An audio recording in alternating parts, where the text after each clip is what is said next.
Yo, magandang araw mga katropax. Ang topic natin ngayon ay kung karapat-dapat bang makalaban ni Manny Pacquiao si Conor McGregor.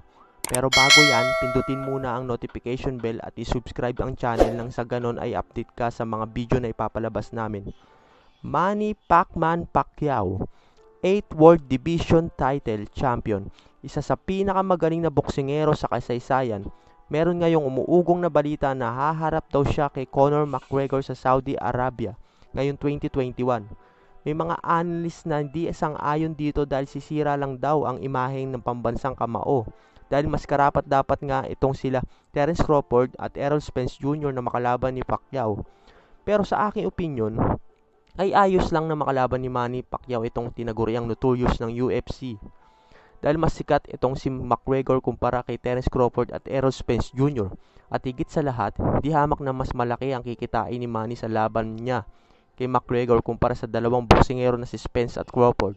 At sa nadidinig-dinig na balita, mas kailangan muna labanan ni Manny Pacquiao si McGregor di dahil ligtas siya dito, kundi dahil sa pandemic ngayon at siguradong tutulong si Manny Pacquiao sa mga naapektuhan ng pandemic sa bansa.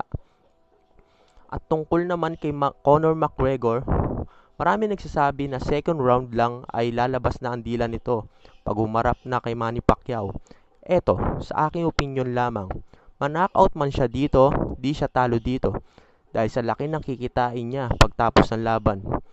Ilang sasakyan, ilang babae, talagang sasalubungin niya nga lang ang malarapidong suntok ni Manny Pacquiao. Sa inyo, mga katropax, ano ang inyong opinion?